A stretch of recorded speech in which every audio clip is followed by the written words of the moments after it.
first order of business is approval of the agenda. Are there any changes from members to the agenda? Seeing none, the agenda is approved with no changes. Second item is approval of our June 7th TAB Technical Advisory Committee meeting minutes. Any questions or comments on the minutes? Okay. Seeing none, is there a motion to approve? So moved. Thank you. Is there a second? Second. Any further discussion? All in favor signify by saying aye. Aye. Anyone opposed? And that. I have a question. Was that second from Adam? That wasn't even close. Sorry. Is there any way we can do a roll call since we're all here? That would definitely help with the next minutes, I'll tell you that. Joe loves Drag doing it out. Joe loves doing roll call. Yeah, we need name tags.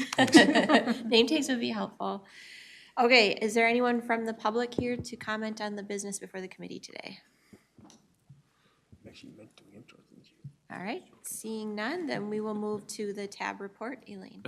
TAB met on July 19th. For the chair's report, Hovland reported that the program year extension item that went through TAC was tabled at the June meeting and then was ultimately withdrawn by Brooklyn Park, who will submit a request with Hennepin County to include 3 projects affected by the Blue Line construction timing, and that is on the agenda today. A legislative task force on metropolitan governance was formed, and Hovland was appointed by Metro Cities as the city representative. For the MnDOT report, Michael Barnes reported that there have been 187 traffic fatalities as of the TAB meeting, 11% less than last year and 19% less than 2021, but they are approaching pre-pandemic levels. Speeding has been a problem, and they are seeing more, especially through construction areas. The Corridors of Commerce announced $380 million for 8 projects. There are 3 projects in the metro area. Highway 13 Nicollet Grade Separation Project for $96 million. Trunk Highway 65 from 103rd to 117th for $130 million. And a Highway 10 laid ad between Hanson and Casad 10. And these are actually included in the TIP amendment on today's agenda. For the MPCA, Todd Bewin reported on grants that are coming through. MPCA will be administering a community air monitoring grant for $5 million. They're encouraging communities to team up with nonprofits to deploy monitors with emphasis on areas of environmental justice. The program will run for 4 years. Eligible expenses include staff time, outreach, monitoring equipment, and data analysis capabilities. For the Metropolitan Airports Commission report, Karl Crimmins reported that MAC is working with the Metropolitan Council on a joint powers agreement. The airport police will work on LRT between 4 a.m. and noon. Also, the FAA will be sending out surveys on airport noise to people who live near the airport.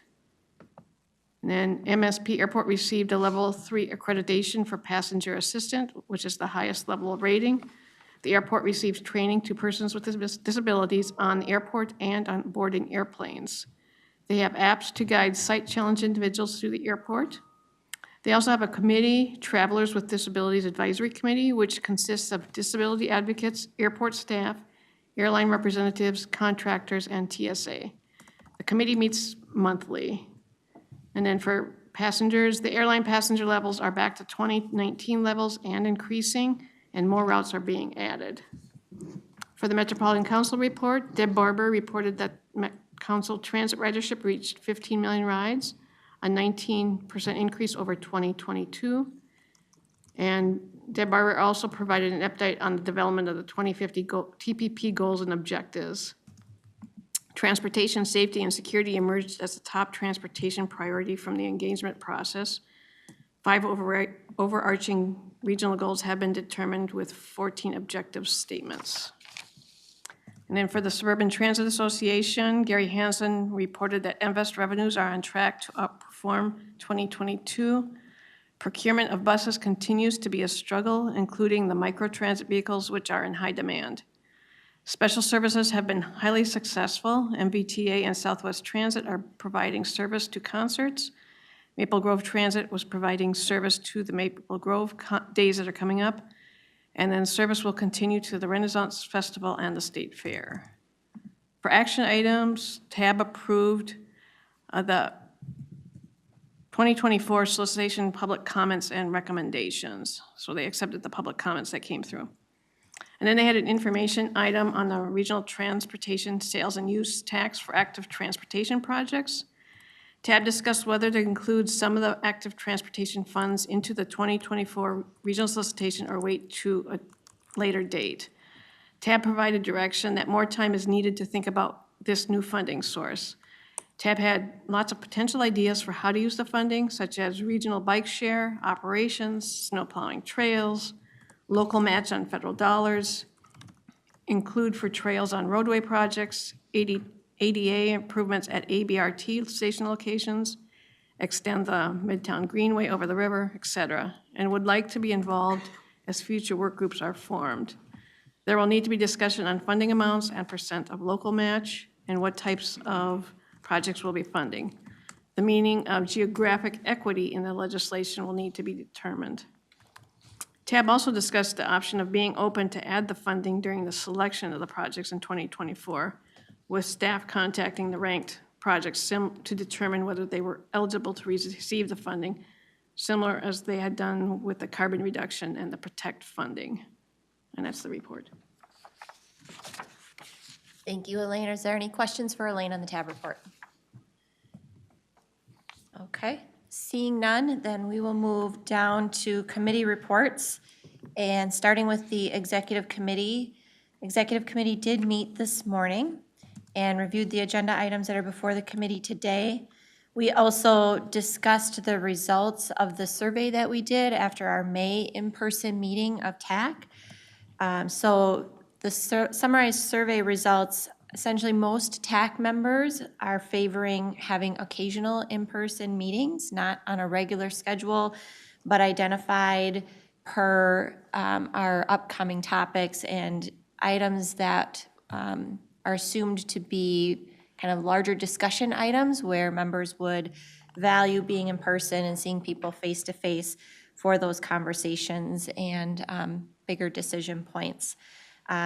It was noted that having appropriate notice in order to plan and adjust calendars accordingly is very helpful.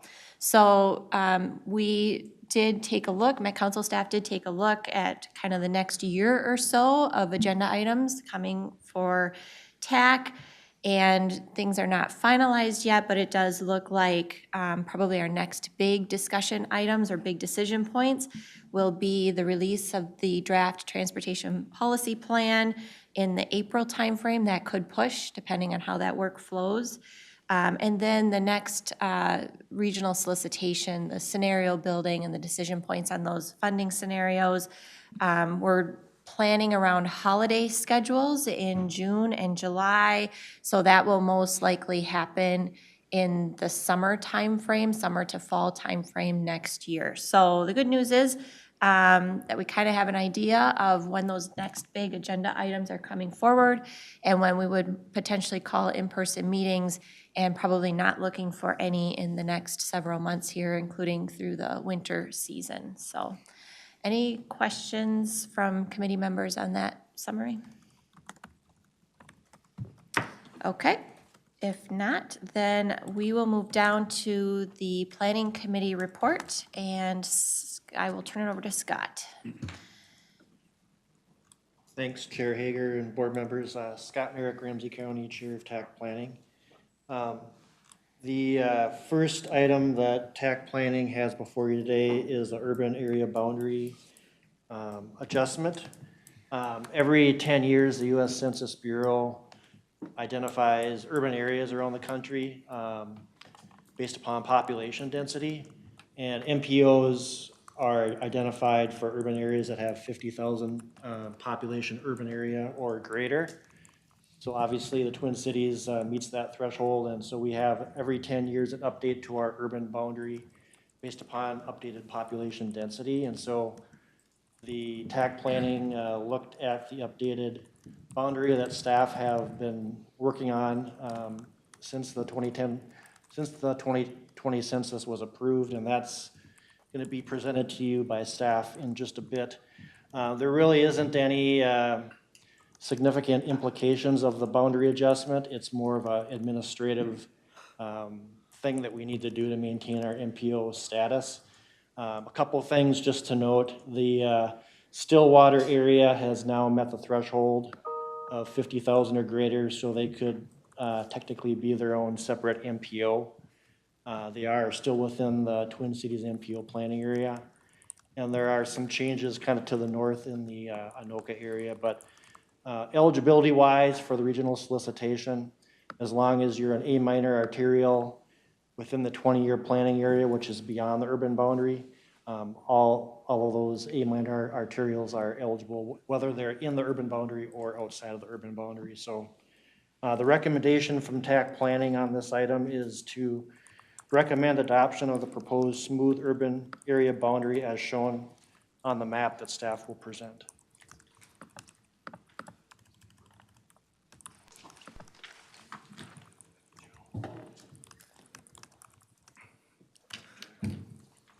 Tech Chair and committee members. The urban area boundary is basically comprised of in two distinct phases. The first phase is the census definition phase, and then the second phase is often referred to as the smoothing phase, which is kind of the administrative adjustments that we make in our area.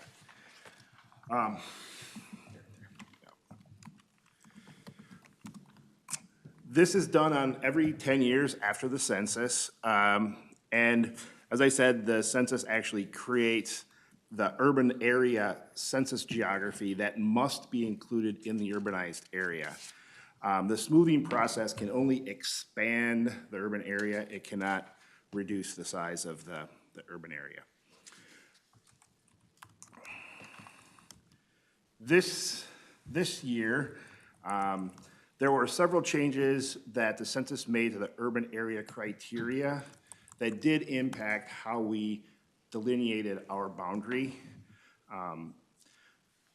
The first one was the difference between urban areas and urban clusters. That has been removed, and they're all now referred to as urban areas. The second issue was that both housing units and population were used to determine urbanized area. Previously, blocks must have had a certain population criteria, 2,500 people, and a new methodology uses 5,000 people or 2,000 housing units.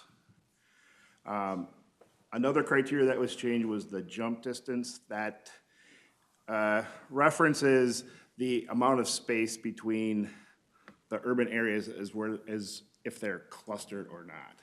So with the census geography, there are small gaps that can occur between different tracts and blocks. And this just aggregates those blocks if they're within a proximity to each other. Probably the most significant change was the development of urban areas in Stillwater and in St. Francis, because that impacted the size of the urban area for the Twin Cities. And we'll see that in the map. It's reflected in the map. The purpose of the urban area boundary, for most MPOs, the urban area boundary affects the federal transportation programs such as the functional classification, the FHWA Highway Performance Monitoring System, apportionment and distribution of Surface Transportation Program block grants, and it sets the boundary for the U.S. DOT data reporting areas. And that's mostly true for us also. Where we kind of differ is a little bit is it is used to determine the metropolitan planning area. And because of state legislation, all 7 counties are included in our MPA. The only area where this really impacts our boundary is in Sherburne counties, which we now include a small portion of that area.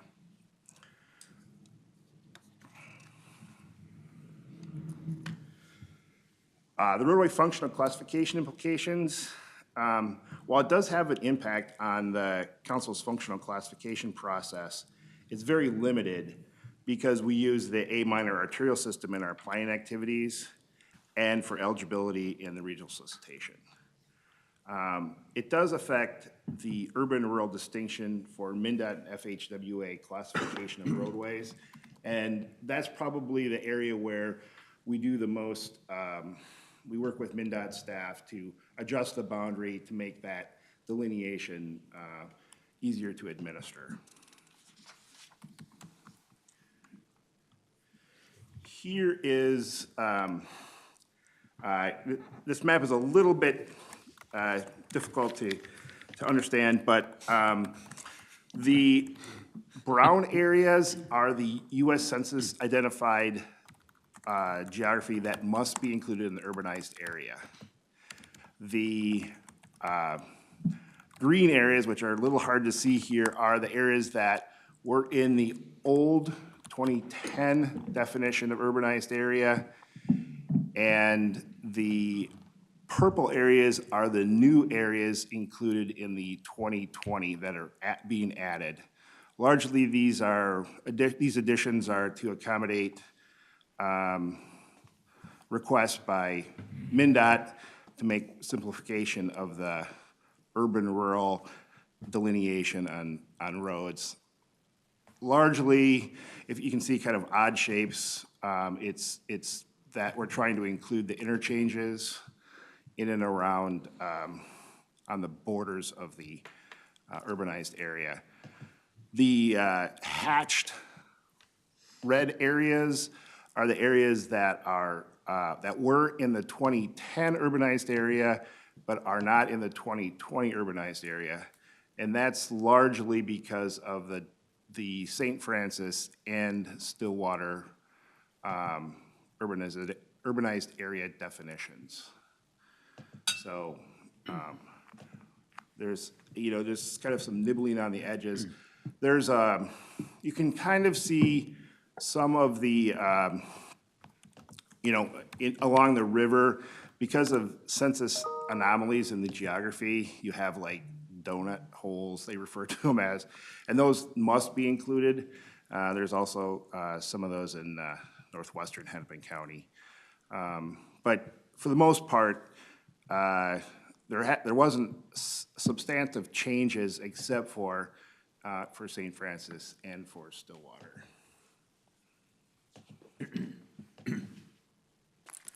And here's a list of notable changes. There's one error on this slide. Maple Plain is now in the urbanized area. We just added that as part of a request by MnDOT. But for the most part, most of those changes are reflected in the map here.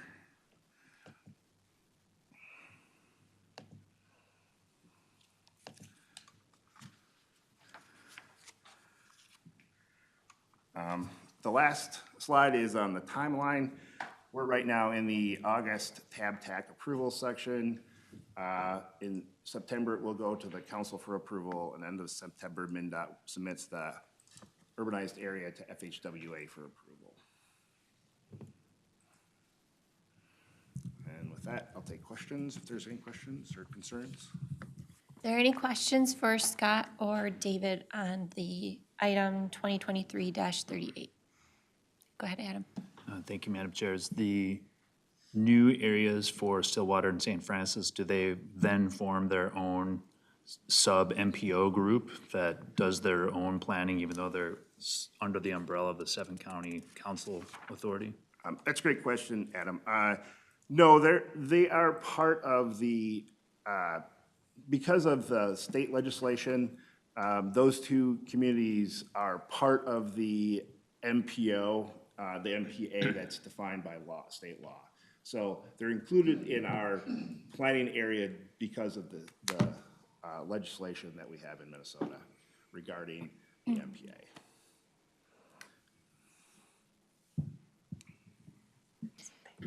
There was another hand. Yep, go ahead. For the boundaries on the map, for the city boundaries, is it desired to have that be the most current, or is it going back to 2020 to match the census? Because I've just noticed a couple discrepancies in my area. Yeah, generally, we try to adhere to census geography for the definitions. Largely, it's, the census geography is, let's just say, unique in definition. And it makes doing summaries of populations and estimates of future things fine, easier. But, you know, we can adjust. I mean, that's the smoothing process. These can be adjusted. Now, generally, we try to adhere to the block boundary definitions. But Now, I'm just looking at city boundaries specifically. Oh. From the city that I work in Shakopee, the boundary has changed. okay, well, we can adjust that. That's, you know, shoot me the change and that can be adjusted. Sure. Go ahead, Yeah, Steve. I wonder if maybe an offline conversation would be in order on that topic, because like Dave said, this is part of the smoothing process, getting those questions answered. I think we had something similar with Scott County, where we met with them outside of the process and kind of worked through. The This smoothing? line should go, yeah, it smoothed it out, exactly. Okay. Okay, great. I think Brian was next. Yeah, I'm curious, Dave, like, can you walk me through what the implication or the meaning is about, let's say, adding Maple Plain or trying to get around interchanges? What's the nexus there? Largely, it's to have clear delineations where a MnDOT facility goes from urban to rural. So some census geography is along, like, it'll run along. Like on one side of the highway? interstate. Yeah. Okay. And so it's you know, it'll run in the median of an interstate. And so what they try to do is they try to make clear delineations so that it's like at a municipal boundary is a good one. The other thing is, from an administrative perspective, we try to create the boundaries at a place where people can actually identify. Because some of these boundaries, particularly like along the rivers or in, you know, the kind of the more in the wetland areas, are really difficult to identify. You're not familiar with those locations, are you saying, Dave? Yeah. So that I think is probably the biggest administrative thing. But we also have to like fill in the donut holes in the urban area too. So there are some requirements that we have to fulfill when we do the smoothing. Thank you. Okay. Adam? Thank you, Madam Chair. So another question then, when we think about updating our transit market areas in the transportation policy plan, we currently have a number of freestanding areas, which include Stillwater, Forest Lake, Hastings, Waconia. What's the threshold in population? How close are those areas to being a similar status to this new status for Stillwater? And the reason I ask is because there's implications for how we look at the transit market area. And the reason they're freestanding is because there's a development pattern that separates them from the contiguous development pattern of the urbanized area. Right. That's a great question. I think I would err on the side of using the metrics that you currently are using rather than the urbanized area metric, because it's required to use census geography, and there are some, you know, just anomalies caused by things like wetlands and rivers and roadways that create links between the urban areas that, so things will show up as urban that are pretty rural.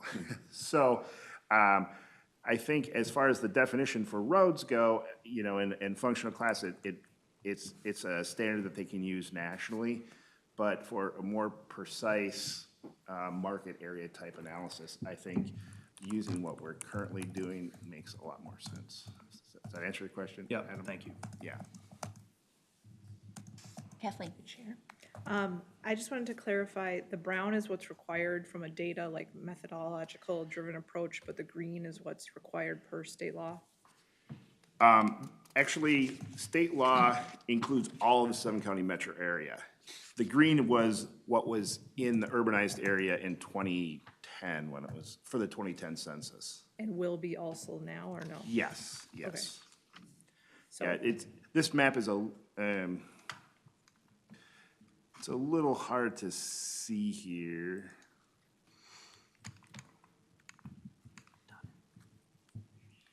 But there is a boundary that is shown in yellow here that it's difficult to see. But it includes the red, the green, the purple. It doesn't include the hatched red area. We're trying to say a lot with this map. Sure. Go ahead, Can we just Melissa. make sure this gets cleaned up visually for TAB? I mean, if we're struggling reading all of this and with a clear legend, they're gonna really Right. struggle with all of this. Thank you. You know, this map was intended to show the change. No, I understood, but Yeah. whether it needs to be two maps or something, but, Right. yeah, if this technical committee is struggling, TAB is really gonna struggle. I don't know the answer to that. No offense to them. Okay, go ahead. The area will be cleaned up, the yellow line has not been adjusted. Yeah, that should, That should be removed or changed. yeah.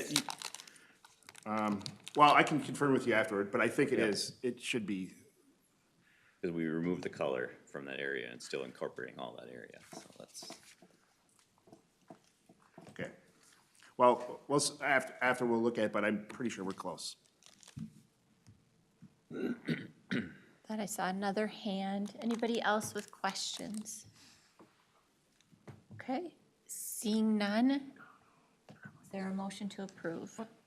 Sure. go Can I ahead. just clarify before that? So there's been a few things that have been brought up. I mean, are we approving, so what are we approving? This concept generally, this map exactly? I just want to, if there are a few things that need to be followed up on, I mean, I don't want to stall this process out, but I just want to make sure that this vote isn't like solidifying something, Sure, you know what I mean? the question, yep. Steve question? Is that Met Council staff, do you have thoughts? So I guess my request going to TAB is that we do have this presentation for our TAB members as well, cleaned up so that they can visually see what's going on. And so then we need to clarify what TAC is approving today and recommending to TAB, given that we have some smoothing occurring down, it looks like, in the southwest corner of the region. And I just wanted to clarify that we removed Louisville Township from it. And so smoothed it's still them out. incorporating Louisville Township Okay, by the line, but the color is gone. got it. Okay, so the line may need to be adjusted to coordinate with the coloring. Okay, Yeah. Chair, the action says as shown on the attached map, and so if there's gonna be changes, I don't know if we just need to amend to make this action a little bit, the language a little bit looser. need an adjusted motion is what we're thinking? Yeah. Okay. Steve, did you have a comment? No, I would agree with that statement, and I had to pull up the motion just to see what we had there, and I think it's fairly prescriptive and as shown on the attached map, as Alyssa said, so I think you would want to leave some opening in there for some of these smoothing conversations.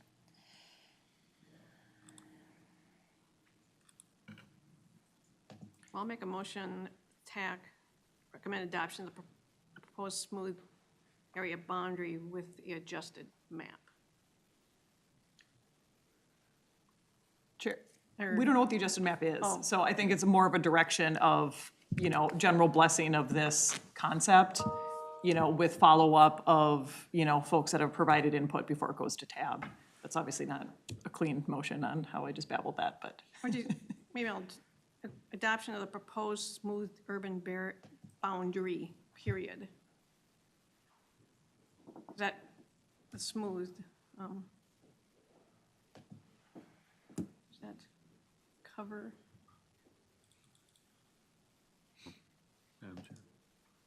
Go ahead, I Brian. mean, secondarily, is there urgency to the timeframe here? I mean, I'm not delay for delay's sake, but like, if there's stuff that get cleaned up, we don't need to twist ourselves into knots, do we? Yeah, so Matt. Go ahead, Madam Steve. Chair, I did think there was some urgency to finalize this, especially from MnDOT was asking us to finalize this by a certain date. So, you know, Dave Burns is also on this here. He's not here today, but he did say if there's other changes, his preference would be to, oh, Jonathan, right there. Go ahead, Jonathan. Thank you, Madam Chair. Can you bring back the slide with the timeline? MnDOT has requested that all of the urban areas in the state be submitted to FHWA for approval by the end of September. And so if we don't approve, if this motion is not approved in August, we will not be able to meet. If that motion is not approved today at TAC, we will not be able to meet that deadline. Madam Chair. Go ahead, Adam. I guess the question is, what's the material impact of this change? And it sounds to me, we've had some conversation about, oh, this changes some of the boundaries, but what's the real material impact? And it sounds like the material impact is so that MnDOT can include different segments of roadways in the urbanized, and what's technically defined as urbanized areas. That really what it comes down to? Madam Chair, within the 7-county metro area, that's true. Within Sherburne and Wright counties, this map actually defines the limits of the MPO and the areas that are subject to transportation planning requirements as part of the MPO in those areas. Because state law defines the MPO to include the entire 7-county area, the exact position of the urban boundary is somewhat immaterial within the 7 counties. So could there, I don't know, do we have an official motion on the table? I made a motion. You made a motion. Should restate it. Yeah, what was the motion? The motion was to adopt the proposed smooth area boundary, period. Okay, there's a motion on the table. Is there a second? Okay, seeing none, that fails. Okay, so is there something that looks like a motion to, sorry, I lost it out of my brain. It just fell right out. Go ahead, Lisa, maybe you got something ready to go. Yeah, can we just word it as something of, make a motion to approve this to tab, subject to, you know, the changes that committee members have stated, you know, or follow up to those To committee ask Met members. Council to Like, work with the city of Shakopee and the county, Scott County, were there others? On adjustments to the boundary before it gets to tab? I'll second that. Are we clear what that is? So. A motion for TAC to recommend approval by tab, assuming Met Council staff connect with the city of Shakopee and Scott County and adjust the boundary prior to the tab meeting. Anybody else have any other adjustments? No? Everybody clear on the motion? Did you guys get that down?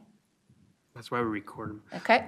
Chair, can I ask one more question? Sorry. Yep. Knowing that this has maybe potentially a little bit more impact on Sherburne and Wright, correct? Has their staff been, I mean, have they seen this, given the thumbs up, et cetera?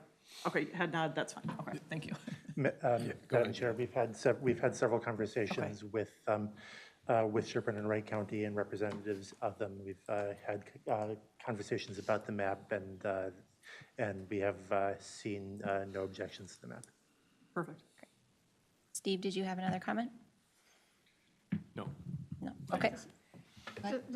This would be including them in the planning area boundary that does not make them eligible for our solicitation projects. Okay, there's a Chair, motion. Go ahead. That was your motion? That was the motion on the table. Is there I'll a second? A second by Chad? So who made the motion? Listed by accident? Okay. Lisa? Chad? Okay. All right, so we have a motion and a second. Any further questions or discussion? Seeing none, all in favor signify by saying aye. Aye. Anyone opposed, same sign? That carries. Okay, thank you, Jonathan and David and Scott. We are moving on to 2023-39. Okay, thank you, Chair Hager. This is an item that involves administrative adjustments to the Regional Bicycle and Transportation Network, which is known as the RBTN. Administrative adjustments are defined as minor extensions of up to a half a mile, minor alignment shifts of up to a quarter mile, and alignment designations within kind of the broader RBTN kind of corridors that are defined. There were a handful of administrative adjustments that were asked for by various agencies. There were 2 requests that were not accepted by staff. And so the request today of the TAC is to approve the updated RBTN administrative adjustments for use in the 2024 regional solicitation. As shown on the map, I believe is in your packet. I don't know if that can be shown on the screen. I do not have the specificity in terms of the exact location of these administrative amendments, and I'm not sure if staff are able to provide that if somebody has an interest in that, but that is the introduction to this item. Thank you, Scott. Are there any questions from members? Go ahead. So can you outline what the updates are? I looked on the RBTN online map that was linked in there, and it doesn't show, it just says that there were proposed changes and a couple of them were denied. Just curious what they are. I'll have to defer to staff on that. Steve Elmer.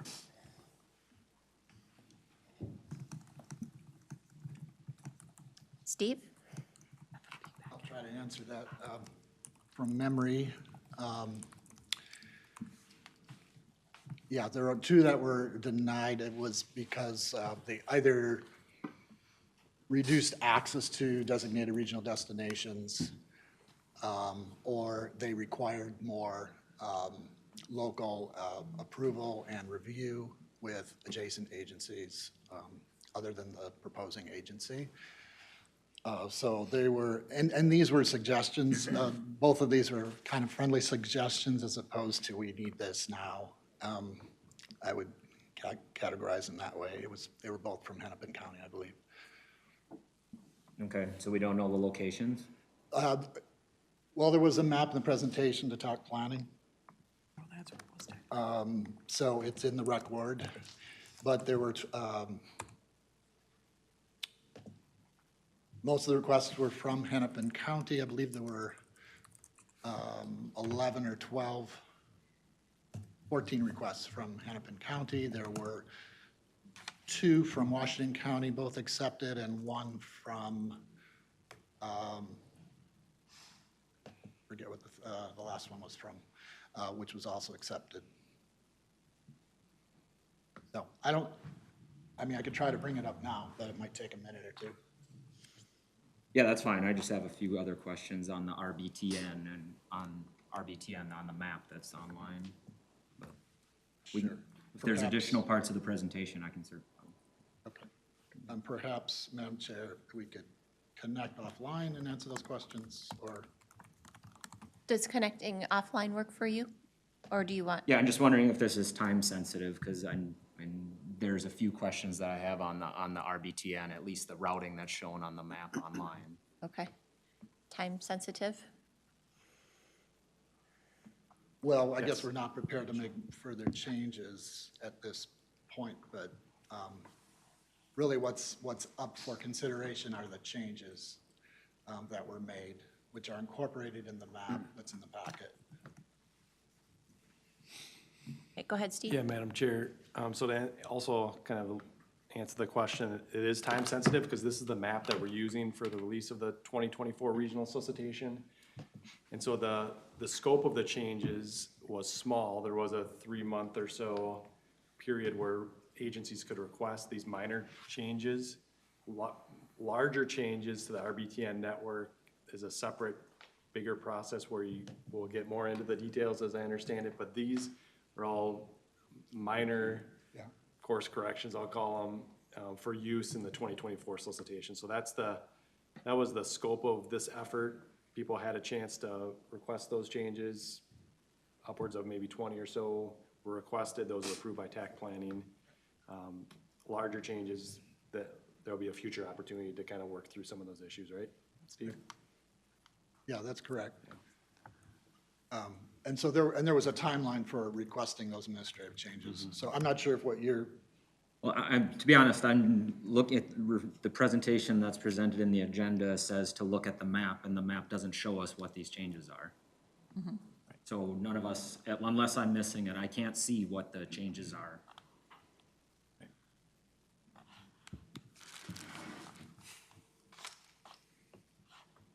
So Steve, was a more detailed presentation made to TAC planning that could be pulled up and run through quick here with members, just to explain Yeah. the changes that are being made? I think so. Okay. Okay, I so mean, we'll I give don't you a wanna second disrupt- to go. This is recording, and so I'm not sure if I can get in there or not. on this. Okay. While you're looking, I'll go to Adam. Thank you, Madam Chair. Building upon this comment, and reading through the item, it talks about the coordination that was done and the how it was coordinated generally, but not the what. What's changing and where is it changing?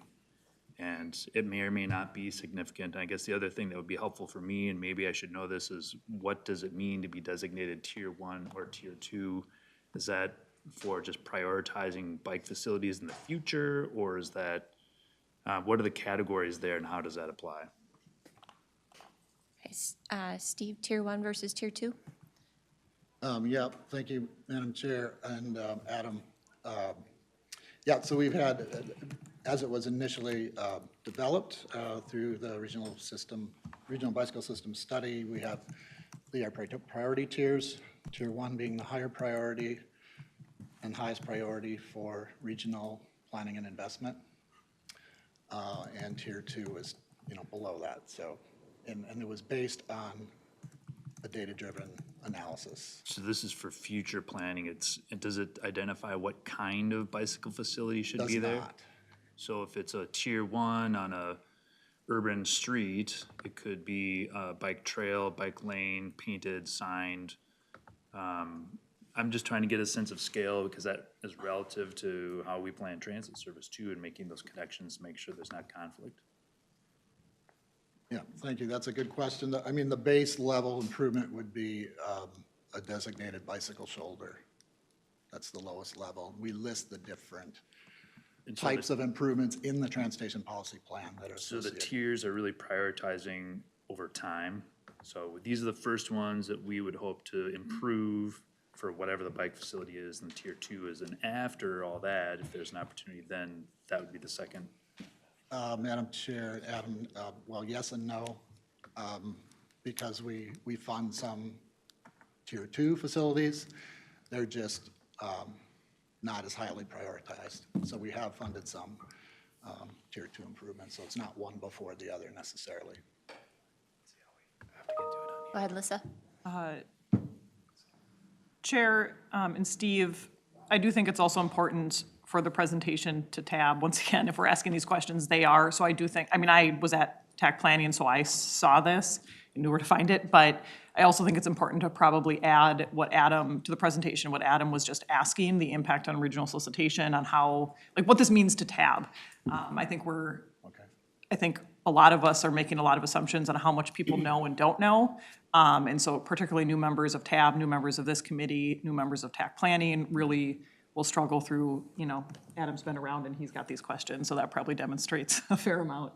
Sorry, Adam. But also, can you add on the difference between this being an administrative process versus a full update to the adding information about a full update to the RBTN versus this being an administrative update process, because those are two very, very different things that we're talking about. And I think will hopefully help TAB set up a whole line of questioning about, like, can we add XYZ corridors? I mean, a much larger process, which that's not this.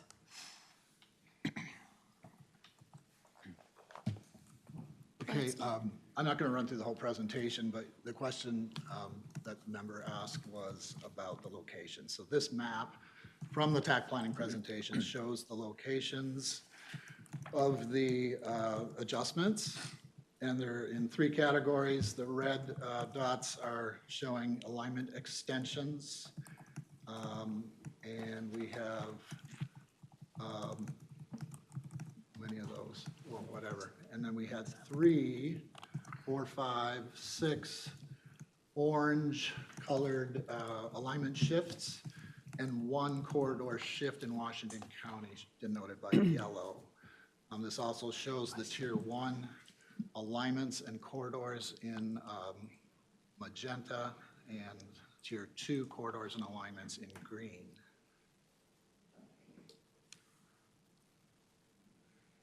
Thank you, Steve. And then the map that you would be approving, which was in the packet, I just put up here as well. So then this includes those changes. Okay, any additional questions? Go ahead, Adam. Thank you, Madam Chair. What's the difference between an alignment shift? Alignment extension makes sense to me, but it's a dot, so it must not be extending very far on the scale of this map. It'd just be helpful to know what that means. So if I see one that's on, looks like adjacent crossing County Road 81 or up near, maybe that's St. Avenue. What does that mean? And I'm picking on those because we do have routes there and BRT, and how does that fit together? Okay, I think there were 2 questions in there. What's the location here? What's the shift? What does an alignment shift mean? Alignment shift is a shift rotationally or laterally On a roadway. of up to half a mile, up to a quarter mile one way or the other in the core cities, and up to half a mile in either direction outside of the core cities. And Madam Chair, are they shifting because there are current bike facility projects in play right now? Yes, most likely, or planned. Chair, if I could, as an example, the Washington County one, just on over the border in Ramsey County, there was a study, feasibility study done. We thought it would be running adjacent to Highway 61. It cannot go there, so it's shifting, I mean, a handful, 500 feet to the west, but we lost points on this past regional solicitation because that was not picked up as the actual RBTN. So then the other one in Washington County was that there was a trail long-range plan that had the RBTN noted in one location. The long-range plan is going through the adoption process, and it was shifted within the bounds that Steve noted outside the urban areas. So we basically shifted that corridor to match what that long-range plan was. So, Madam Chair, ahead, are Adam. there project sponsors for each one of these that drives them to change the plan? It's a city or a county or a Three Rivers Park District saying, we'd like to change the RBTN because we want to make this adjustment. So are there sponsors for each one of the 10 of those?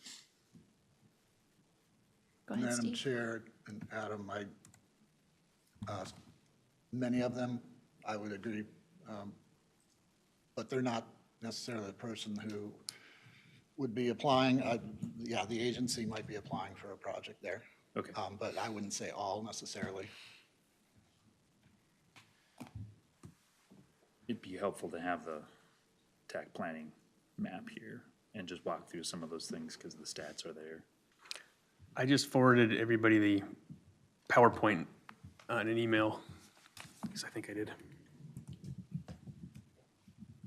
Go ahead.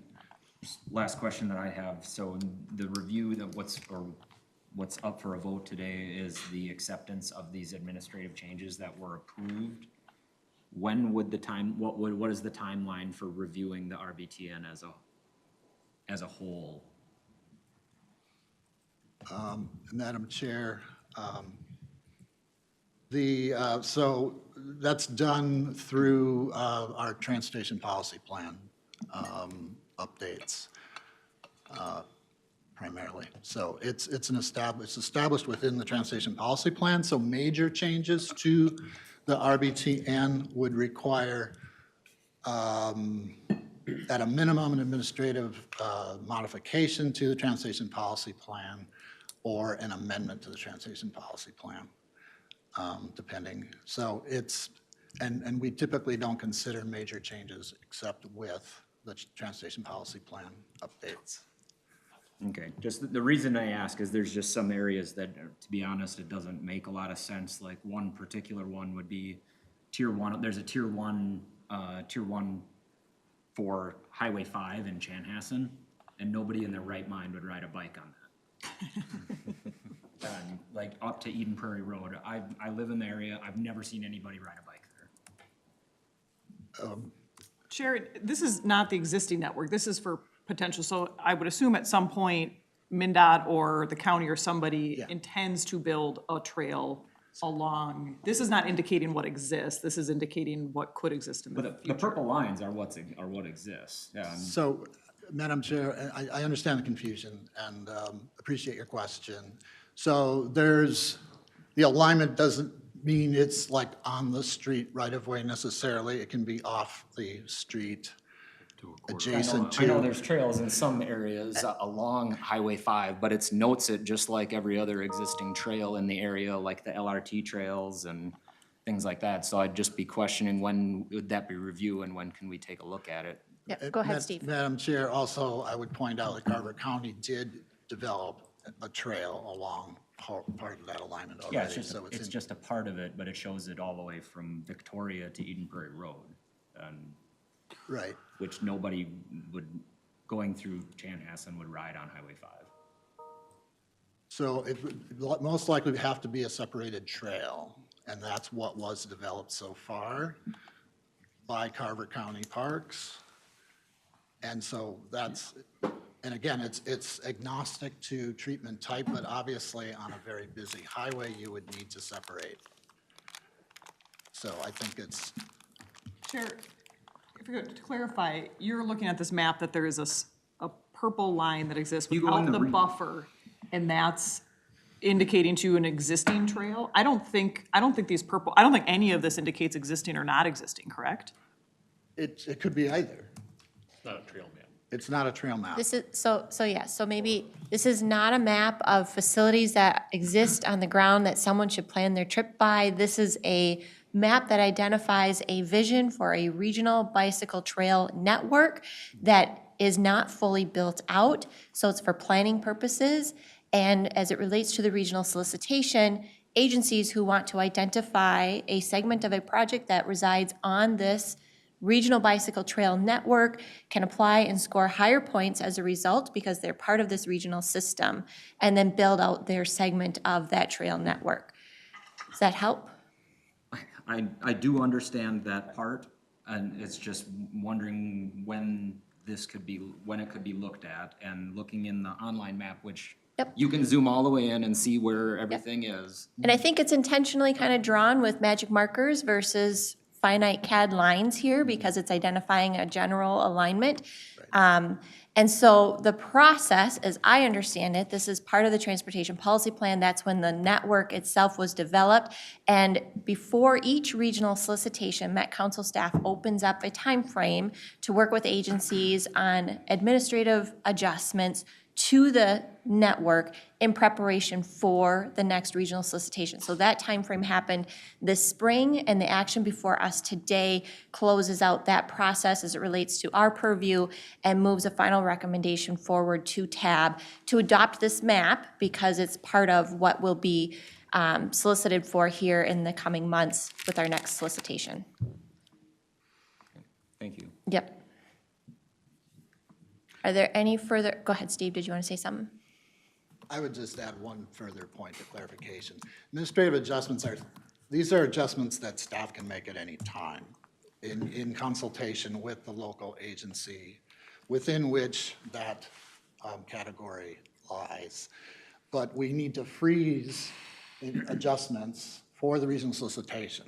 So we give you fair warning of, okay, you have this time to get in any administrative adjustments prior to this next cycle. And then we freeze any changes, because we have to freeze the map that we're going to use to determine project selection and regional solicitation. So you can't change anything through that whole process, and that's why we do it. And then if an agency wanted to make changes after that that are minor like this, as they're defined, they can do that. Thank you. Okay, so the recommended motion before us today is that the Technical Advisory Committee recommend approval of the updated RBTN with administrative adjustments for use in the 2024 regional solicitation as shown on the attached map. Any further questions by committee, or does someone want to move this? Go ahead, Adam.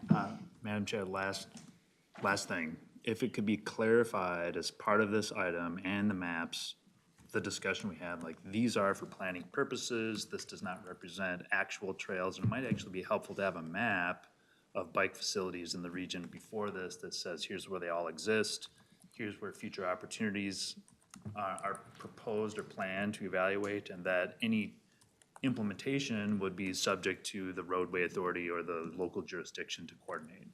So to this question about Highway 5, it would really come between that local jurisdiction, MnDOT, and whoever else to determine what goes there. So that at least there can be a visual of, here's what's there today, here's what the plan proposes, which is bigger than that, and there's at least some understanding of what's going on here.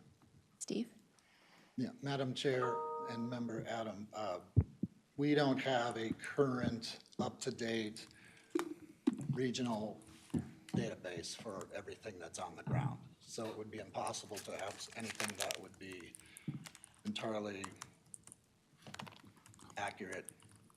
And so, then we're getting into a whole system of trails that would be very complicated, I think, to digest in any meeting. Elaine? This is similar to when we have our functional classification map. And then typically right before the solicitation, we approve a functional class map to be used. There were no changes since the last solicitation, so that there was no action item to adopt that map for the solicitation, because we're going to just use the existing map. So it's adopting a map for use in the solicitation. And I will make that motion to approve the map with the adjustments made throughout the year for use in the solicitation. Okay, so Elaine has moved the recommended motion. Is there a second? Second. I missed who was second. Raise your hand. Ken. Is that you? Raise, Oh, Karl, got it, Karl, okay? Everybody was just looking. Okay, so we have a motion and a second. And Steve, I would invite you to come to tab with me if you would like to help explain all of this. But I think we can get there. Any further discussion on this item? If not, all in favor signify by saying aye. Aye. Anyone opposed?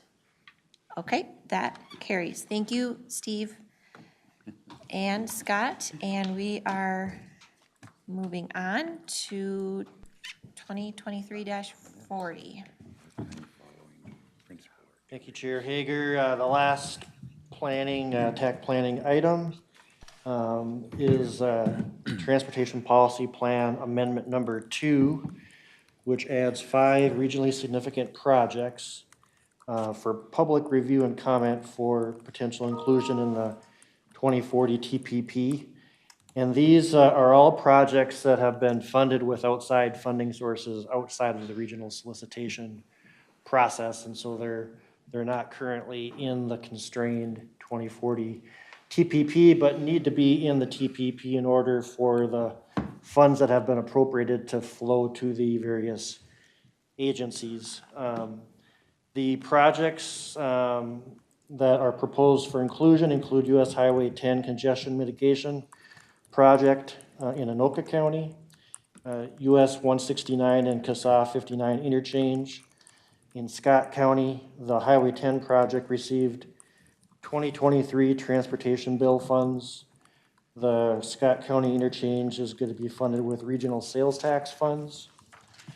The other three projects are projects that were recently funded through the MnDOT Corridors of Commerce solicitation process, and those include I-94 from Albertville to Monticello lane expansion in Wright County, and Minnesota Highway 65 access improvement in the city of Blaine and Anoka County, and then lastly, Minnesota Highway 13 grade separations in Dakota and Scott counties. And so the action requested today is to approve these projects for public review and comment. And I will hand it off to staff for further details. Okay, thank you, Madam Chair, and Scott for the introduction there. We do have a brief PowerPoint. I think Scott touched on a lot of the high points. And we did ask many of the applicants if you have specific project questions. Many of them are on hand today and can help with that. The reason that these projects have to go into the TPP is because of the project type. So any new interchanges or capacity expansions on the principal arterial are considered regionally significant and have to go into the 2040, at this point, 2040 TPP before they go into the TIP and before they can actually be constructed. So there's a two-step process. So first they'll go in the TPP, and then next step, we'll do a TIP amendment in a few months here to bring those projects in.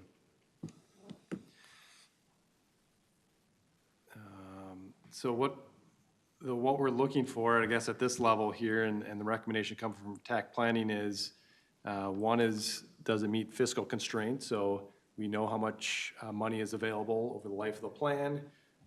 Can these projects be funded with the available resources? The answer is yes to that, and we'll go through where all these funding sources came from. Number two, is it consistent with the goals, objectives, and strategies, again, of the 2040 TPP? And we'll go through that today. And TAC planning has said that, yes, it does meet several of the goals. Outlined three of them: competitive economy, safety, and access to destinations as being consistent with the plan. And then final is public involvement is conducted. So there will be a public, the action we're asking of you today is to recommend release for public comment. So there'll be a public comment period on these 5 projects. As well, most, if not all of these projects have had extensive public input and processes. Several have had environmental processes that have gone through several years of really good public involvement too. So that's another avenue of public involvement being conducted on them. The one shift here was the Corridors of Commerce announcement here back on July 12th. And because some of those projects were in the initial request that went to TAC planning, but several of the projects wanted to construct next year. And so, you know, the TPP amendment process is quite long. It's a 6-month process. So we're asking to include 3 additional projects here at TAC for your consideration. And that includes, one of the projects was in before, so that was the US 10 project in Coon Rapids. That was in the original action item, but then we're adding the 3 additional Corridors of Commerce projects in the MPO area. Again, that's the Highway 13, I-94 in Wright County, and then one interchange on Highway 65. And again, some of these projects do have some level of solicitation funding in them too, so, and that would be one of them that does, both 65 and 13. Don't need to go through this in great detail, but did want to supply some maps. People like maps today, a lot of comments on the mapping work. But here's some maps of each of those projects, where they are located. This again is Highway 10 in Coon Rapids, extending a 3rd lane in each direction. Then we go through how it meets the requirements of getting into the TPP, the funding sources that are going into them, consistency, how it's consistent, and then the public input. Project 2, and this was the one that was not a Corridors of Commerce project. This was a project in Scott County, south of the city of Jordan, where they're looking to build a grade separation funded entirely with local funds. And so because of the project type, you know, it's not being federally funded or some other federal source, it's gonna be funded by Scott County with their local sales tax and other sources. Thirdly, this is a project that's partially in our MPO planning area, partially not, but not quite half and half, but the portion in Albertville is within the MPO planning area, and then it stretches westward to Monticello, which of course is outside the planning area. Fourth project is an interchange on Highway 65 and 117th in the city of Blaine. That will be delivered as part of a much larger project, and those other project elements and interchanges are already in the TPP. So that's why we're focusing in on just that fourth of the 4 interchanges. And then lastly, this is Highway 13 in the city of Savage and Burnsville, and grade separations there from Quinton eastward to Nicollet Avenue. Again, Nicollet Avenue was another project that did receive regional solicitation funding last cycle, so that's the eastern termini of the project. So the motion before you, that the Technical Advisory Committee recommend the release of the attached draft 2040 Transportation Policy Plan Amendment 2, which adds 5 regionally significant projects for public review and comment. And so with that, Madam Chair, I'll turn it back to you and see if people have questions of the process or of the project sponsors.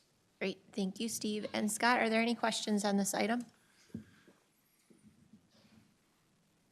Okay, seeing none, is there anyone who would like to move this item? Madam Chair, I'll make a motion to approve this item as recommended. Great, thank you, Joe. Second. Second, great, there's a motion and a second. Any further discussion? All right, all in favor signify by saying aye. Aye. Anyone opposed, same sign? That carries. Thank you, Scott. And now we will move to Funding and Programming Committee report. And our chair is here, Michael, but Karl did chair the last meeting, so we'll turn it over to Karl. Thank you, Madam Chair. We have 3 items for consideration from the committee today, 3 action items. The first is a request I think I'm in the wrong spot here. Request from the city of Minneapolis for a scope change to their E-line project. This project consists of 4 intersections. They're requesting that one of them be removed. This is a project that received about $1.9 million of HSIP monies in the 22 solicitation. They're asking that it be removed because it makes more sense to construct these improvements as part of a separate arterial BRT project. And so the intersection improvements will be accomplished as part of a separate project. So there's no loss in utility to the public. The committee has recommended approval of this scope change with no reduction in federal funds. And that is kind of in keeping with past practice on other projects that had removals that were constructed as part of separate projects. So on behalf of the committee, I would make a motion to approve this scope change with no reduction in federal funds. Thank you. There's a motion. Is there a second? So moved. Second from Adam. Any further discussion on this item? Seeing none, all in favor signify by saying aye. Aye. Anyone opposed? Same sign. That carries. Thank you, Karl. And moving on to 2023-42. Thank you, Madam Chair. This is a request for a program year extension from the City of Brooklyn Park for 3 projects, 2 of them on County Road 103 and the other on CASA 30. The committee may recall that one of these projects came through this process in not too distant future or past. And when this was brought to TAB recognized that there were a number of other projects that were associated with the BRT project that's going on in this area. And the applicant withdrew that request and then bundled all 3 of these together. So we're coming back for a second round on these. This is somewhat complicated in that 2 of these projects have been through this process before. They've asked for program year changes for various reasons. Our current policy is that we would only grant one program year extension to any given project. So this is a request to go outside of our policy with regard to program year extensions. So these, again, are 3 projects that have been kind of consumed by a much larger BRT project in the area. We're finding that this is something that is happening not regularly, but more common than in the past. And so it does make sense that, that these projects be extended to the year 2028 to try to coincide with that BRT project. There's been discussion about whether it's likely that these projects would be delivered in 2028. Currently, that is the plan, that this would all line up in 2028. But I think it's fair to say that the larger project is a complicated project and may run into delivery issues itself. But at this point, that's the best we know, is that 2028 is the proper program year. The other main consideration is, are there dollars in our program to be able to flex to cover this extension? And I think the answer is yes, there are, and that, but that in some instances might be a challenge, but in this case, it will work. So, and Elaine, there was one other point I was to make and I forgot. The attachment, Yes. the attachment that was included with, of the packet, it still included the active transportation language highlighted. That should have been removed, and it will be before it goes to tab. So, after significant discussion at Funding and Programming, I'd make a motion to recommend to tab, sorry, the program year extension of these projects to 2028. That's the next item. Second. Oh. Okay, so we have a motion and a second, and I'll just clarify, the item that Elaine spoke to in terms of the active transportation funding is the next item. And the transit project, these local projects are tied to is actually LRT. It's the BLRT project versus BRT. So just, I'm sorry. that's okay. Just want to make sure everybody's clear and we got all our ducks in a row. Dan? I was like, for a second there, I was like. I'm wait, all about watching your blood pressure, Dan. So, okay. All right, we have a motion and a second. Is there any further questions or discussion on this item? Joe? Yeah, Madam Chair, I think this is probably a good time just to bring up some additional thoughts towards these requests. We'll probably see more of these as time goes on with some of the large funding amounts that are available for these various types of projects. One thing that I think TAB should consider again, and even TAC and Funding and Programming, is the opportunity to do some federal swapping, defederalization of these projects, especially, several of us larger agencies, we have numerous federal projects going on. It may behoove us to actually move some of these federal program dollars instead of continuing to push that cart down the road. What if we were to defederalize those funds, put them on a project so we can spend them? It's gonna reduce the administrative load that state aid has to deal with and those that are involved, Met Council staff. It's just another opportunity to get the funds out there, spend them, and move forward. Again, there would have to be some type of commitment from the project sponsor to ensure that the project is completed. If not, there's a process you'd have to go through there, but a lot of these projects are mega projects and they're going to move forward. They have multiple funding mechanisms, but I just want to put that out there for the group's consideration, and I really feel that that conversation needs to be brought to light again. Thank you. Thank you, Joe. Go ahead, Karl. So we discussed this, that conditions are changing in the way these projects are delivered. And I think there will be a work group put together to kind of reevaluate this policy. The current policy was put together in a time when we were frankly having some difficulty delivering projects from the local side, and there was some difficulty with balancing programs, and so that's why it was rather tight.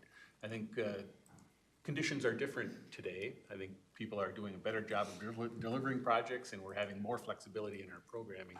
So I think it is an opportune time to kind of reevaluate this, and solutions might include things like defederalizing and those other types of things. Great. Any further questions or comments from the committee? I just have a, Go ahead, Joe. I heard Karl make a motion. I didn't catch a second. Oh, right here, Joe. Thanks. Okay, so we have a motion and a second. No further discussion that I'm seeing. All in favor signify by saying aye. Aye. opposed, same sign. And that item carries. Thank you, Karl. Moving on to 2023-43. Thank you, Madam Chair. This is an item requesting to release the 2024 regional solicitation packet and the highway safety improvement solicitation. Would note that early in our conversation, there was a lot of discussion about potentially including active transportation funds into this solicitation. And so the original conversations at funding and programming were rather complicated around that. But as Elaine noted in our tab report, TAC has kind of removed consideration of those funds from this solicitation, so that to a large degree simplified our conversation with regard to the solicitation packet. So we had gone through a number of changes. In the end, there were 6 of them that are outlined in the report, and we can go through those in detail if anybody wants, but they're generally kind of typical adjustments that are done year to year. And so on behalf of the committee, I would make a motion to release the 2024 regional solicitation and HSIP packets. Okay, there's a motion. Is there a second? I'll second. Elaine. Okay. We have a motion and a second. Any further discussion from the committee? Go ahead, Joe. Madam Chair, just one clarification. So under the bridge area, we had some discussion a few months back regarding eligibility for, in the bridge program, there's on-system, off-system bridges. And due to the funding types that are coming in, I know there was some changes with the IIJA bill, and then also that off-system bridge funding that came in. So working with MnDOT, Met Council, we pushed some money around, and now there's eligibility for maybe less than a minor arterial, and it can be an on-system federal aid eligible bridge. Did that get worked into this without going into the details? Steve? Yeah, thank you, Madam Chair. And Joe, that eligibility change is shown as one of the changes. Perfect. Unsure if we will have a continuation of the on-system bridge money, but if we do, then at least it would be open to all federal aid eligible, so lower functional classes too. So, thank you.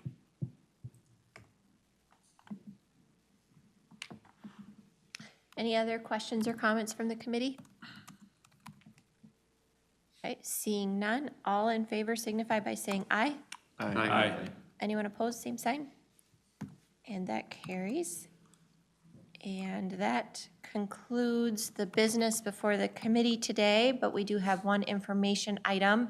No formal presentation, but Steve, do you want to kind of summarize where things are at with the active transportation, sales tax funding, and then we can have some discussion here. Sure, thank you, Madam Chair. Elaine talked a little bit about this during her TAB report at the onset of the meeting. But the key question that we asked of TAB last month was, would you like to hold on the $24 million of new active transportation regional sales tax money that is coming to TAB in the region? Or would you like to find some solution to bring it into the 2024 regional solicitation?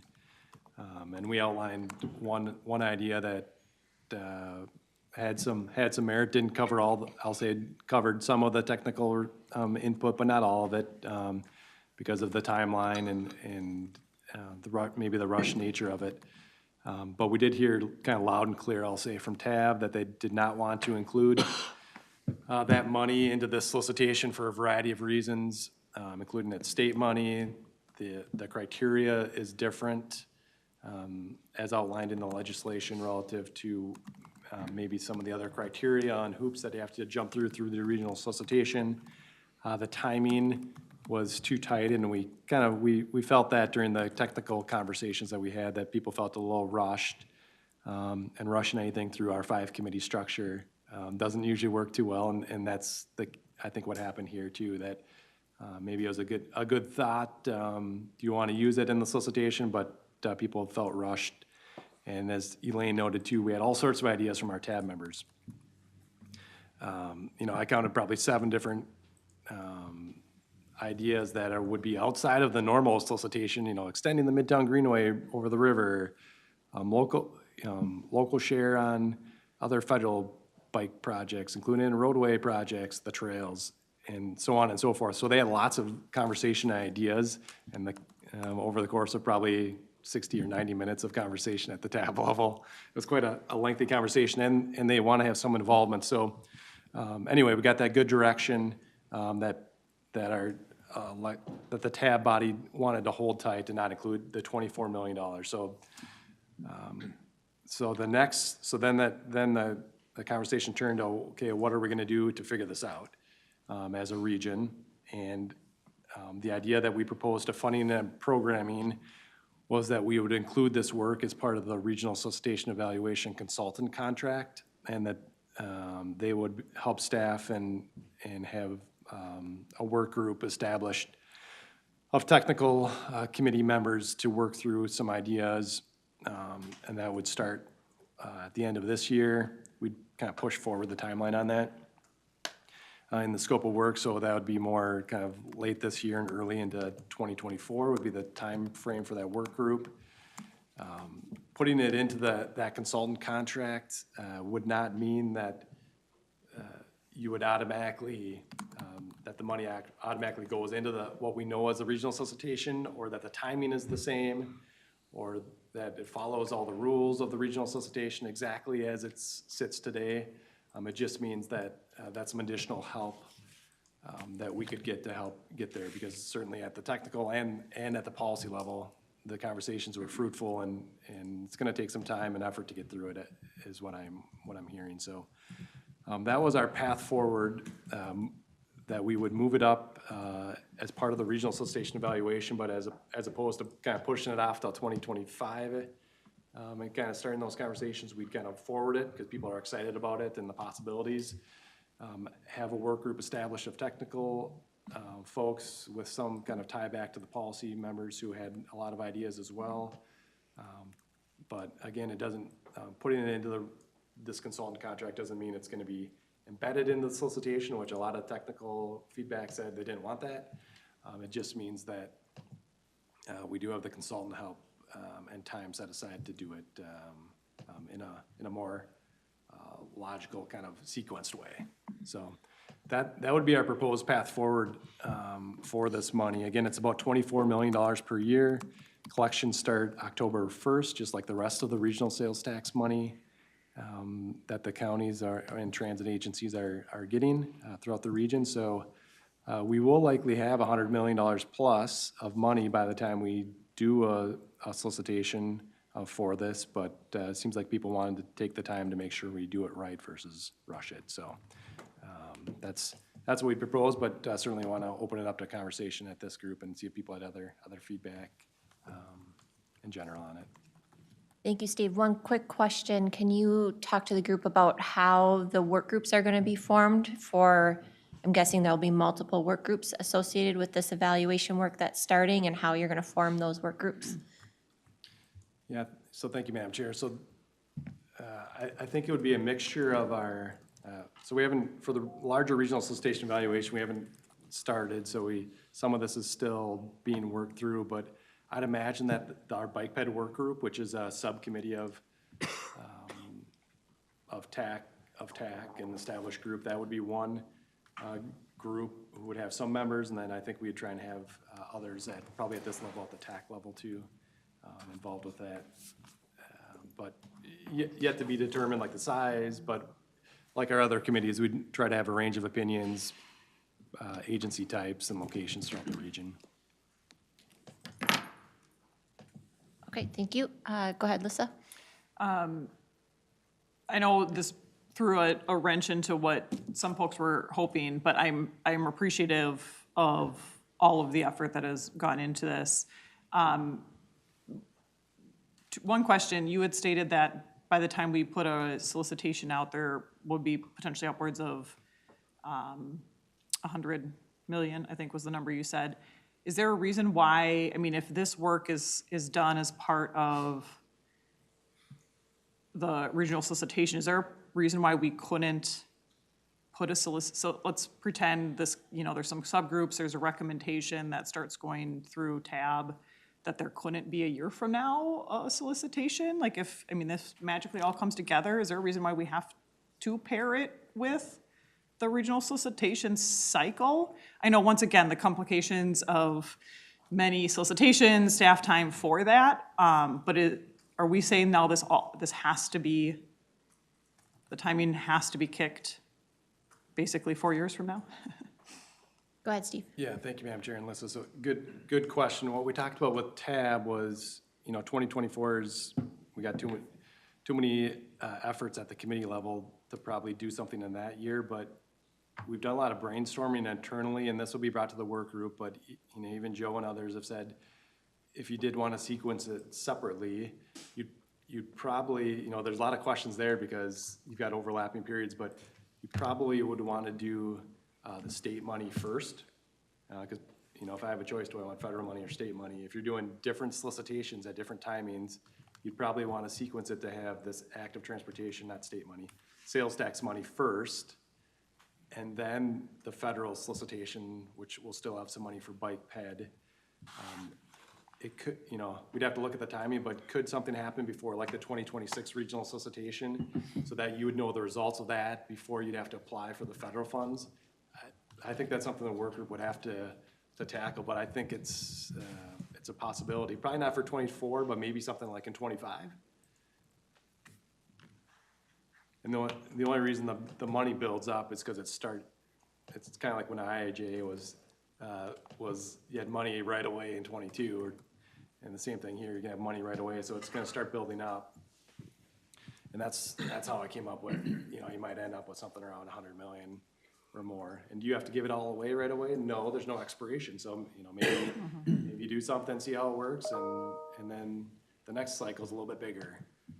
So these are all the technical complications that I think we need to work through. Go ahead, Lee. I was going to add on to that before Steve mentioned it.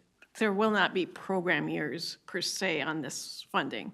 So it's, even though it's collected in 24, it's not set up as 24 money. So it can be put to projects in 25, 26, 27. So even though a lot of it's collecting over time frame, it doesn't have to be spent like this federal in a specific year.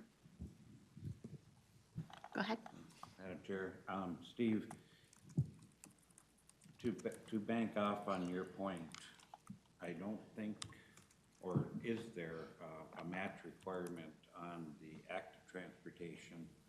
And if you were awarded active transportation money prior to the federal solicitation, can you use that as the match on the federal? Go ahead, Steve. Yeah, thank you, Madam Chair and Ken. So another great question. There is no match requirement on the sales tax money, and that yielded some good conversation when we brought this forward on should there be, or because there is no requirement, maybe it's 100%, or do you want to have some amount of money in it? In the state aid solicitation, I believe you can match. You can use the active transportation money as match to federal funds. And reviewing that, they had categories where you had standalone projects, or you could use the sales tax money as match on federal or other projects. And so I think it's open to what we do as a region with that active transportation sales tax, given that there's no requirements. But there's a couple ways you could go with it, yeah. And we heard that at the tab level too. Go ahead, Michael. Steve, so the soonest that staff thinks the solicitation could happen for this is when? Thank you, Madam Chair. You're making me commit here. Getting a little nervous. Well, I just, if it takes 2 years, I think it just shows the legislature inefficiency in process. I mean, we have all this money sitting, so I know this is a technical committee, but the political implications of saying, hey, we got other things going on in 2024, so we're gonna put this on the back burner. Maybe there's more to it, but I'm just thinking this out loud. Yeah, thank you, Madam Chair and Michael. So I think my guess would be 2025 at this point would be the soonest we could do it.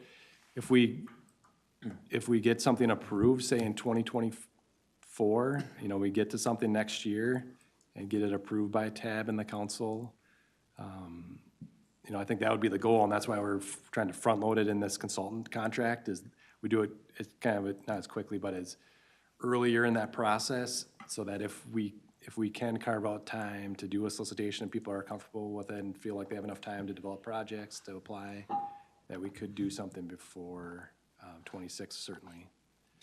But I'm being fuzzy on purpose, I guess. Here. No, that's good. I'll just add, Michael, too, that I think TAB also kind of shared, some TAB members shared that concern, and we're looking for ways to not rush into it with the 2024 solicitation, but not necessarily have too long of a delay for that very reason. So, yeah.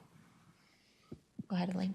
And then TAB also put the option out that when they're selecting the 2024 projects, they may decide to add some of the funding if they wanted to select more projects, and if for any projects that qualified for that funding. So they left that door open for themselves. Go ahead, Lissa. Chair, I know the committee structure is here for a reason, but I would also, I think there needs to be like a very small concerted like work group effort just towards this issue. I mean, these committees aren't the best place, as we can tell, sometimes to vet brand new ideas. And so I'm happy to volunteer myself as tribute for that. I know I've been one of the most vocal voices, but I think that could be somewhat productive in an issue, like a fairly small focus group, and then their responsibility, and this potentially is taking some of the burden, you know, off Met Council staff on, you know, part of that work group's job is to then reach out to the partners that are on these committees that would have the voting voices, if you will. You know, I think a lot of this work falls to Met Council, but these committees do exist for a reason. Not that I'm signing everybody up for additional work. I know we're all, you know, very thin on staff, et cetera. But I do think that is the role of this committee, as well as staff that staff their TAB members. Go ahead, Elaine. And a few TAB members also wanted to be involved too, so it's going to be a multi-level group. Which is why I asked how we're going to form these work groups, Steve. So it sounds like we might have some thoughts on that, and maybe some more conversation about that would be helpful too, so. Okay, maybe it will take 3 years. Yeah. Okay, any further questions, comments, or discussion on this item from members? Thank you for the summary, Steve. We will move on to see if there's any other business, any agency reports anyone wants to share. Go ahead, Adam. Thank you, Madam Chair. Just to share some information, one of the outcomes of this last legislature was that the council would be studying transit signal priority and speed and reliability type projects with a committee to be including Hennepin, Ramsey counties, Minneapolis, St. Paul, U of M, and Move, Minnesota. So we had our first meeting earlier this week, and I'll be happy to maybe share some results from our work and identifying how we can implement TSP or other improvements with this committee later in the year. We need to report back to the legislature on February 15th, so hopefully we'll have some good information to share. Great. Thank you. Go ahead, Steve. I had one thing, but I wondered if Adam maybe wanted to, did you want to say anything about the general manager position being filled?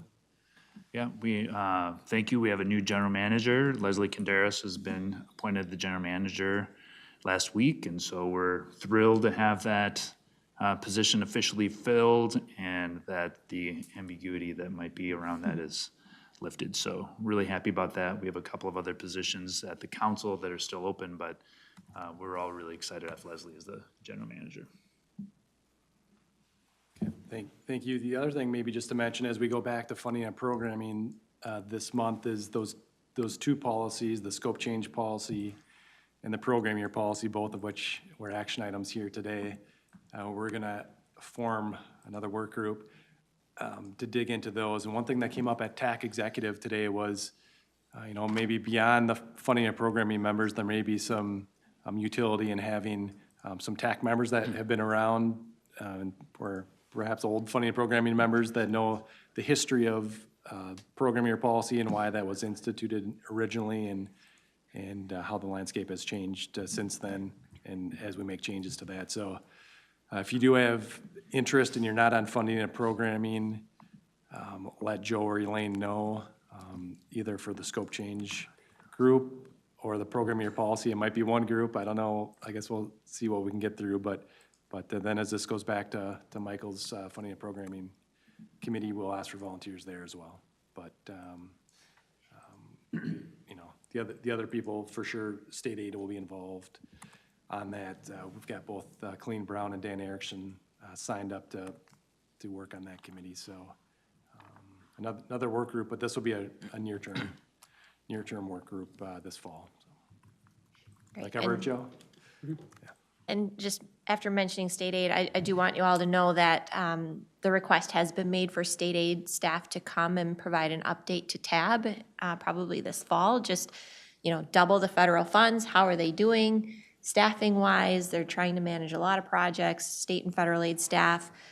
We could ask them to come here too and provide an update if that's of interest to this group. I personally think it would be a good thing to just check in with them and just see how things are going. So it used to be a regular thing that they would come when we were trying to manage all the program year changes and balancing of dollars, but it's been a little while. So just want to put that on the radar. I think this group would also like that update, so. Any other announcements or updates from committee members? If not, do I need a motion to adjourn? I always forget. It's really hit or miss, I don't think so. And anybody else? Otherwise, we stand adjourned. Thank you all so much for coming in person. We really appreciate it. It's good to see your faces. That's what I was trying to.